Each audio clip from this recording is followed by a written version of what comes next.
एक तू ही निरंकार। बोल सतगुरु माता सुदीक्षा सविंदर हरदेव जी महाराज की जय। निरंकारी राजपिता जी की जय। एक तू ही निरंकार मैं तेरी शरण मैनू बख्श लो। एक तू ही निरंकार मैं तेरी शरण मैनू बख्श लो जी। मोती से भी सच्चे सुच्चे साधु के तुम समझो बोल। मोल नहीं पड़ सकता इनका समझो बोल है ये अनमोल। जो जन माने जीवन ढाले वही मुक्ति पाता है। अपने आप तो तर ही जाता जग को पार लगाता है। हरदम हर पल सुनता रहता अनहद की सहनाई को। अवतार गुरु का शब्द संभाले भूले और पढ़ाई को। एक तू ही निरंकार। कहते हैं गुरु महाराज जी कि मोती से भी सच्चे सुच्चे साधु के तुम समझो बोल। मोल नहीं पड़ सकता इनका इन समझो बोल है ये अनमोल।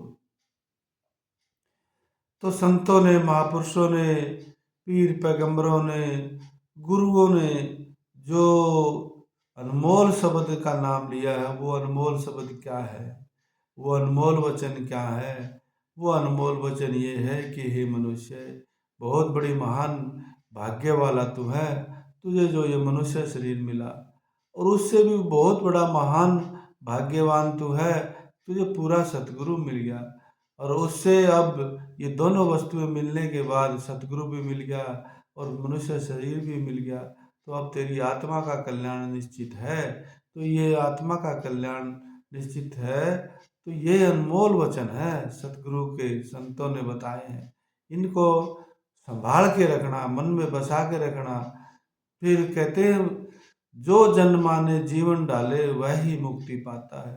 कहते हैं जिसने मान लिया गुरु की बात को संतों की बात को अपने मन में बसा लिया और अपने आचरण में बना के वो उसी के ऊपर जीवन जीना शुरू कर दिया कि ज्ञान अगर जीवन में आ जाए तो ज्ञान यदि कर्म में आ जाए तो जीवन का श्रृंगार बने। तो जब मेरा जीवन सुंदर और सवर हो जाएगा यदि सतगुरु ने जो बात बताई है वैसे मैंने अपना जीवन बना लिया तो फिर कहते हैं कि अपने आप तो तर ही जाता जग को पार लगाता है। जब जिस संतों ने भक्तों ने सतगुरु के अनुसार जीवन जीना शुरू किया मालिक की भक्ति इस मन में बस गई और मालिक की भक्ति करते करते इस परमात्मा इस निरंकार को इस आत्मा ने दर्शन कर लिए तो स्वयं तो फिर अपनी आत्मा का कल्याण कर ही चुका है।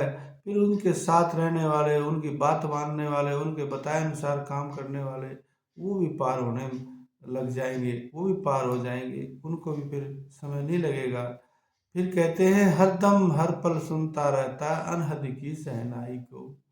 जो पूरे सतगुरु के शब्द जिसको सार शब्द कहते हैं पूरे सतगुरु से जो हमें सार शब्द मिलता है वो सार शब्द उस आत्मा की खुराक होती है और सार शब्द आत्मा की खुराक है। तो फिर वो आत्मा हर समय उस शब्द की ही अनहद नाद जिसको बताया है उसी की धुन को ये आत्मा अंदर ही अंदर शरीर के सुनती रहती है उसको अनहद नाद कहते हैं। तो इस अनहद नाद को सुनने की जिस आत्मा में आदत पड़ गई है वो आत्मा तो फिर समझो कल्याण की पूरी पूरी पूरी पूरी भागीदार बन चुकी होती है।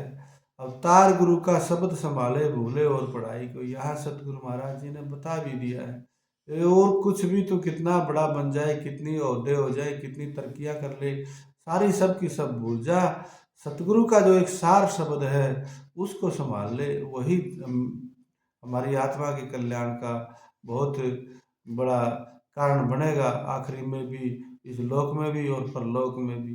तो हमें और इस संसार की वस्तुओं की प्राप्ति के पीछे दौड़ नहीं लगानी है, हमें सिर्फ गुरु के सार शब्द को संभालना है।